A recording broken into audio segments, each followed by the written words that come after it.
బాపట్ల జిల్లాలో జనసేన అధినేత ఉప ముఖ్యమంత్రి పవన్ కళ్యాణ్ జన్మదినం సందర్భంగా రక్తదాన శిబిరం నిర్వహించారు. విన్నకోట సురేష్ ఆధ్వర్యంలో ఏరియా వైద్యశాలలో జరిగిన ఈ కార్యక్రమాన్ని ఉమ్మడి గుంటూరు జిల్లా జనసేన అధ్యక్షులు గాదే వెంకటేశ్వరరావు ప్రారంభించారు. సుమారు 100 మంది రక్తదానం చేశారు. అనంతరం కేక్ కట్ చేసి శుభాకాంక్షలు తెలిపారు.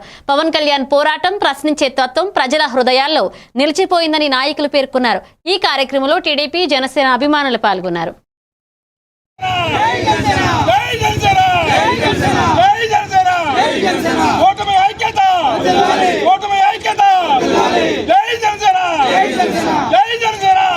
ఇది ఆర్భాటాలు కాకుండా ఇవాళ ఖచ్చితంగా జనరల్ హాస్పిటల్ చూస్తే ఒక యూనిట్ కూడా లేదంటే అక్కడ సూపరింటెండెంట్ చెప్తున్నారు. ఇవాళ మనుషులకి అవసరం ఏదో తెలుసుకుని చేయటంలో ఎప్పుడు కూడా జనసేన నాయకులు, కార్యకర్తలు ముందుంటారని చెప్పేసి ఈ సందర్భంగా ప్రజలందరూ అర్థం చేసుకోవాలని కోరుతున్నారు. రానున్నటువంటి రోజుల్లో ఖచ్చితంగా బాపట్ల నియోజకవర్గంలో జనసేన పార్టీ బలోపేతం అవుతుంది. ఎందుకు బలోపేతం అవుతుందంటే మేము చేసేటటువంటి కార్యక్రమాలే ప్రజల్లోకి వెళ్తాయి.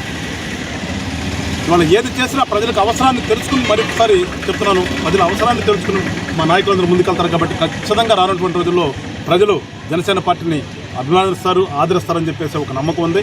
అట్లానే మరొకసారి ఈ కార్యక్రమాన్ని ప్రజల్లోకి తీసుకెళ్తున్నటువంటి మీడియా సోదరులందరూ కూడా పేరు పేరున నమస్కారాలు, ధన్యవాదాలు తెలియజేస్తూ మున్ముందు కూడా మీ యొక్క ఆదరాభిమానాలు జనసేన పార్టీకి ఉండాలని, తద్వారా ఖచ్చితంగా ఈ రాష్ట్ర అభివృద్ధికి కానీ ప్రజల యొక్క అవసరాలకు కానీ అనుగుణంగా జనసేన పార్టీ అని చెప్పేసి మరొకసారి మీ అందరికీ కూడా తెలియజేస్తూ ధన్యవాదాలు చెప్తాను.